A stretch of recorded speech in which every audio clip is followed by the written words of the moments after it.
Morning everyone. Class 7 state സിലബസിലെ social സയൻസിലെ രണ്ടാമത്തെ ചാപ്റ്ററാണ് നമ്മളിവിടെ ഡിസ്കസ് ചെയ്യാൻ പോകുന്നത്. ചാപ്റ്ററിൻ്റെ പേര് മിഡീവിയൽ ഇന്ത്യ കൾച്ചറൽ മൂവ്മെൻറ്റ്സ്. അപ്പോൾ നമുക്ക് പാഠഭാഗത്തിലേക്ക് കടക്കാം. ഇതിലാദ്യമായിട്ട് ബോക്സിൽ കൊടുത്തിരിക്കുന്നത് കുലശേഖര ആഴ്വാറിൻ്റെ പെരുമാൾ തിരുമൊഴിയിൽ നിന്നുള്ള കുറച്ച് വരികളാണ്. അത് തമിഴ് വരികളാണ്, തമിഴ് ലിറിക്സാണ്. അപ്പോൾ നമുക്ക് എന്താണെന്ന് വായിച്ചു നോക്കാം.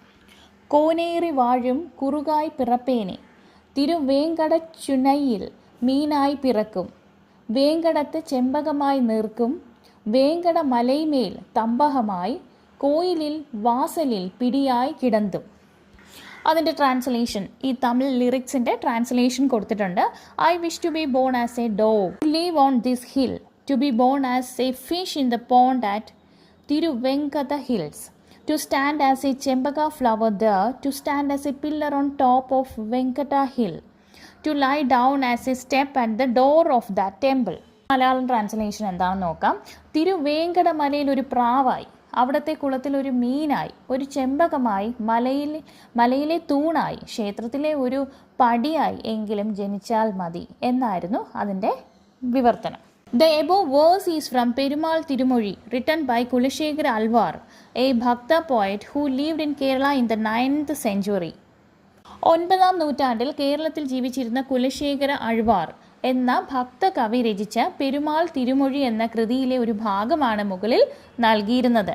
ഈ വരികളിലൂടെ നിങ്ങൾക്ക് ലഭിച്ച ആശയം എന്താണെന്നാണ് ചോദിക്കുന്നത് കേട്ടോ. What is the theme? Theme means എന്താണ്? ആശയം. Behind these lines. Bhakti is the total submission of one's life to God. The ideas and activities that arise out of Bhakti are known as Bhakti movement. ദൈവത്തിന് സമ്പൂർണ്ണമായി ജീവിതം സ്വയം അർപ്പിക്കുന്നതിനെയാണ് ഭക്തി എന്ന് പറയുന്നത്. ഭക്തിയെ അടിസ്ഥാനമാക്കി ഉയർന്നു വരുന്ന ആശയങ്ങളും പ്രവർത്തനങ്ങളുമാണ് ഭക്തി പ്രസ്ഥാനം എന്നറിയപ്പെടുന്നത്. The conservative outlook and the caste system that prevailed in medieval India perpetuated discrimination among the people. മധ്യകാലഘട്ടത്തിൽ ഇന്ത്യയിൽ നിലനിന്നിരുന്ന യാഥാസ്ഥിതിക കാഴ്ചപ്പാടും ജാതി വ്യത്യാസവും ജനങ്ങൾക്കിടയിൽ വിവേചനം സൃഷ്ടിച്ചിരുന്നു. The social groups subjected to caste discrimination were attracted to the Bhakti movement. Gradually, at different times, there occurred synthesis of various visions and practices in India. സാമൂഹ്യ വിവേചനം നേരിട്ടിരുന്ന ജനവിഭാഗങ്ങൾ ഭക്തി പ്രസ്ഥാനത്തിലേക്ക് ആകൃഷ്ടരായി. ക്രമേണ വ്യത്യസ്ത കാലങ്ങളിൽ ഇന്ത്യയിൽ വിവിധ ദർശനങ്ങളുടെയും അനുഷ്ഠാനങ്ങളുടെയും സമന്വയവും ഉണ്ടായി. In this chapter, we shall discuss the two important cultural movements that spread across India during the medieval period, that is Bhakti Sufi movements. ഇപ്രകാരം മധ്യകാലഘട്ടത്തിൽ ഇന്ത്യയൊട്ടാകെ വ്യാപിച്ച രണ്ട് പ്രധാന സാംസ്കാരിക പ്രസ്ഥാനങ്ങളായ ഭക്തി സൂഫി പ്രസ്ഥാനങ്ങളെക്കുറിച്ചാണ് നാം ഈ അധ്യായത്തിൽ ചർച്ച ചെയ്യുന്നത്. Next, Bhakti movement in South India. Bhakta poets who lived in South India composed hymns and devotional songs that express unwavering devotion to their favorite deity. അതായത് ദക്ഷിണേന്ത്യൻ ഭക്തി പ്രസ്ഥാനമാണ്. ഇഷ്ടദൈവത്തോടുള്ള അചഞ്ചലമായ ഭക്തിയെ സൂചിപ്പിക്കുന്ന ഗീതങ്ങളും കീർത്തനങ്ങളും രചിച്ചിരുന്ന ഭക്ത കവികൾ ദക്ഷിണേന്ത്യയിൽ ജീവിച്ചിരുന്നു. These Bhakta poets were devotees of Vishnu known as Alvars and devotees of Shiva known as Nayanas. ആഴ്വാർമാർ എന്നറിയപ്പെട്ടിരുന്ന വിഷ്ണു ഭക്തരും നായനാർമാർ എന്നറിയപ്പെട്ടിരുന്ന ശിവഭക്തരുമാണ് ഈ ഭക്ത കവികൾ. Let's see the characteristics of this movement that existed between the 7th and 12th century CE. CE 7 മുതൽ 12ാം നൂറ്റാണ്ടുകൾക്കിടയിൽ നിലനിന്നിരുന്ന ഈ പ്രസ്ഥാനത്തിൻ്റെ സവിശേഷതകൾ നമുക്ക് നോക്കാം. വീണ്ടും ഒരു ചാപ്റ്റർ ഉണ്ട്. അതിൽ composition and singing of devotional songs in vernacular languages. അതായത് ഈ പ്രാദേശിക ഭാഷകളിൽ കീർത്തനങ്ങളുടെ രചനയും ആലാപനവും ഉണ്ടായിരുന്നു. Deep devotion to the beloved deity, അതായത് ഇഷ്ടദൈവത്തോടുള്ള അകമഴിഞ്ഞ ആരാധന. അടുത്തതായിട്ട് ഈക്വൽ പാർട്ടിസിപ്പേഷൻ ഓഫ് വിമൻ, സ്ത്രീകൾക്കാണെങ്കിൽ തുല്യമായ പങ്കാളിത്തം ഉണ്ടായിരുന്നു. Access to all irrespective of caste, അതായത് ജാതി വ്യത്യാസമില്ലാതെ എല്ലാവർക്കും പ്രവേശനമുണ്ട്.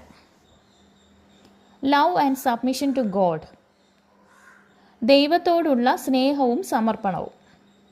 Next page. The Bhakti movement emerged as a popular movement in Tamil Nadu.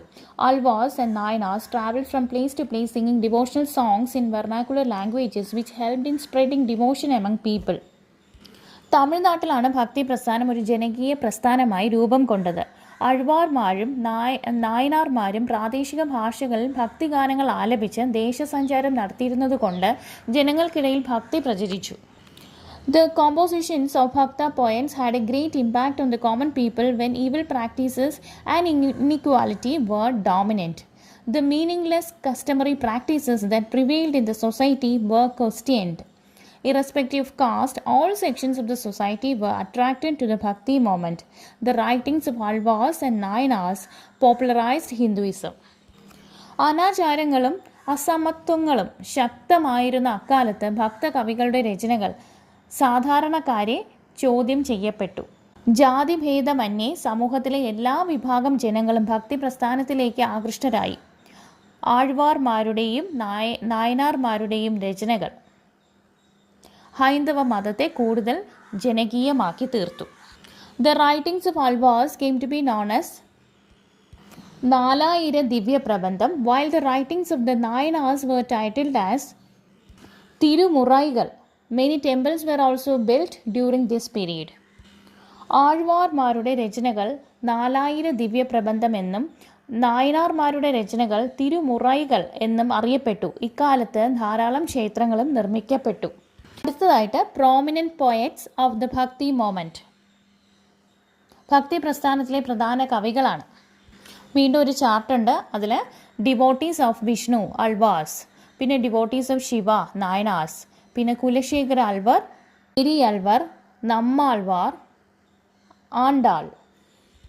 അടുത്തായിട്ട് കാരയ്ക്കാൽ അമ്മായർ, APAAR, സമ്പന്താർ, സുന്ദറാർ, മാണിക്യവാസങ്കാർ. The Bhakti movement gradually started spreading to different parts of India. Let's get to know the propagators of the Bhakti movement in different regions. ഈ ഭക്തി പ്രസ്ഥാനം ക്രമേണ ഇന്ത്യയുടെ വിവിധ ഭാഗങ്ങളിലേക്ക് വ്യാപിക്കാൻ തുടങ്ങി. വിവിധ പ്രദേശങ്ങളിലെ ഭക്തി പ്രസ്ഥാനത്തിൻ്റെ പ്രചാരകരെ നമുക്ക് പരിചയപ്പെടാം. അതിലാദ്യമായിട്ട് ബാസവണ്ണ, philanthropist of Kannada Desha. Attached below is the depiction of the discussion that took place in Anubhava Mandapam, the forum set up by Basavanna, not the figure. അതായത് കന്നഡ ദേശത്തെ മനുഷ്യസ്നേഹിയായിരുന്നു ഈ ബാസവണ്ണ രൂപീകരിച്ച അനുഭവ മണ്ഡപം എന്ന ചർച്ചാവേദിയിൽ നടന്ന ഒരു ചർച്ചയുടെ ചിത്രീകരണമാണ് താഴെ തന്നിട്ടുള്ള ആ ഒരു ചിത്രം ശ്രദ്ധിക്കാനാണ് പറഞ്ഞിരിക്കുന്നത്. ആ ചിത്രത്തിൽ Basavanna's discussion with the people in Anubhava മണ്ഡപമാണ് കൊടുത്തിട്ടുള്ളത്. ഇനി അനുഭവ മണ്ഡപമാണ് നമ്മൾ പഠിക്കാൻ പോകുന്ന ബോക്സിനകത്ത്. Anubhava Mandapam was a spiritual forum founded by Basavanna in the 12th century CE. 12ാം നൂറ്റാണ്ടിൽ ബാസവണ്ണ സ്ഥാപിച്ച ആത്മീയ ചർച്ചാവേദിയാണ് അനുഭവ മണ്ഡപം. അല്ലമ്മ Prabhu and Akka Mahadevi led the discussions in the Anubhava Mandapam. അല്ലമ്മ പ്രഭു, അക്ക മഹാദേവി എന്നിവർ അനുഭവ മണ്ഡലത്തിലെ ചർച്ചകൾക്ക് നേതൃത്വം നൽകിയിരുന്നു. Everyone was allowed to participate in the discussions irrespective of caste and gender. അതായത് ജാതി, ലിംഗവിവേചനം എന്നിവ പരിഗണിക്കാതെ എല്ലാവർക്കും ചർച്ചകളിൽ പങ്കെടുക്കാൻ അവസരം ലഭിച്ചിട്ടുണ്ടായിരുന്നു. People used to come to അനുഭവ മണ്ഡപം for spiritual discussion, the renewal of knowledge. The ideas that emerged in the discussion were conveyed to the people in the name of Janas. ആത്മീയ ചർച്ചകൾക്കും അറിവ് പുതുക്കലിനുമായിട്ടാണ് ജനങ്ങൾ അനുഭവ മണ്ഡപത്തിൽ എത്തിയിരുന്നത്. ചർച്ചയിൽ ഉയർന്നു വന്ന ആശയങ്ങളെ വചനങ്ങൾ എന്ന പേരിൽ ജനങ്ങളിലേക്ക് പകർന്നു നൽകി. Basavanna was a philosopher, social reformer and poet who lived in Kannada Desha in the 12th century. He decided to make people aware of the social and religious discrimination that existed in the society and endeavored to wipe them out. 12ാം നൂറ്റാണ്ടിൽ കന്നഡ ദേശത്ത് ജീവിച്ചിരുന്ന തത്വചിന്തകനും സാമൂഹിക പരിഷ്കർത്താവും കവിയുമായിരുന്നു ബസവണ്ണ. സമൂഹത്തിൽ നിലനിന്നിരുന്ന സാമൂഹികവും മതപരവുമായ വിവേചനങ്ങളെ ജനങ്ങൾക്ക് മനസ്സിലാക്കി കൊടുക്കാൻ അദ്ദേഹം തീരുമാനിച്ചു. അവയെ തുടച്ചു നീക്കാനും പ്രയത്നിച്ചു. Basavanna put forward a vision based on freedom, equality and social justice. Through the Veerashaiva movement founded by him, he coordinated these ideas. സ്വാതന്ത്ര്യം, സമത്വം, സാമൂഹിക നീതി എന്നിവയിൽ അധിഷ്ഠിതമായ കാഴ്ചപ്പാടാണ് ബസവണ്ണ മുന്നോട്ട് വെച്ചത്. അദ്ദേഹം സ്ഥാപിച്ച വീരശൈവ പ്രസ്ഥാനത്തിലൂടെയാണ് ഈ ആശയങ്ങൾ ഏകോപിപ്പിച്ചത്. The major activities of Veerashaiva movement are given below. വളരെ ഇമ്പോർട്ടൻ്റ് ആണ് കേട്ടോ. വീരശൈവ പ്രസ്ഥാനത്തിൻ്റെ പ്രധാന പ്രവർത്തനങ്ങൾ ചുവടെ നൽകിയിരിക്കുകയാണ്. Brahmanical supremacy and authenticity of the Vedas were questioned. അതായത് ബ്രാഹ്മണ മേധാവിത്വത്തെയും വേദങ്ങളുടെ പ്രാമാണികതയെയും ചോദ്യം ചെയ്തു. People were educated against caste discrimination and discrimination against women. ജാതി വിവേചനത്തിനും സ്ത്രീ വിവേചനത്തിനുമെതിരെ ജനങ്ങളെ ബോധവൽക്കരിച്ചു. Monotheism was encouraged. ഏകദൈവ വിശ്വാസം പ്രോത്സാഹിപ്പിച്ചു. Convince the people about the greatness of work and labour. അതായത് തൊഴിലിൻ്റെയും അധ്വാനത്തിൻ്റെയും മഹത്വം ജനങ്ങളെ പറഞ്ഞ് ബോധ്യപ്പെടുത്തി. He opposed child marriage and encouraged marriage after puberty and widow remarriage. അതായത് ശൈശവ വിവാഹത്തെ എതിർക്കുകയും പ്രായപൂർത്തി വിവാഹം, വിധവ പുനർവിവാഹം എന്നിവ പ്രോത്സാഹിപ്പിക്കുകയും ചെയ്തു. അടുത്തതായിട്ട് Basavanna's message highlighting humanism and ഇക്വാലിറ്റിയാണ്. മനുഷ്യ സ്നേഹവും സമത്വവും ഉയർത്തിക്കാട്ടിയ ബാസവണ്ണയുടെ സന്ദേശങ്ങൾ. അതിലൊന്നാമത്തെ, if thought and action are good the nation will prosper. അതായത് ചിന്തയും പ്രവൃത്തിയും നന്നായാൽ രാഷ്ട്രം ഉയർച്ച നേടും. രണ്ടാമതായിട്ട്, all human beings have equal rights irrespective of caste. ഏതു ജാതിയിൽപ്പെട്ടവരായാലും മനുഷ്യർക്കെല്ലാം അവകാശങ്ങൾ തുല്യമാണ്. Intermediaries are not required to worship God. മൂന്നാമത്തതാണ്, അതായത് ഈശ്വര ആരാധനയ്ക്ക് ഇടനിലക്കാർ ആവശ്യമില്ല എന്നാണ്. ഇനി അവസാനമായിട്ട് നാലാമത്തത്, there is no rebirth, leave this life blissfully. അതിൻ്റെ അർത്ഥം പുനർജന്മമില്ല, ഈ ജന്മം ധന്യമാക്കി ജീവിക്കൂ എന്നാണ്. അപ്പോൾ ഓക്കെ, നമുക്ക് ഇത്രയും മതി.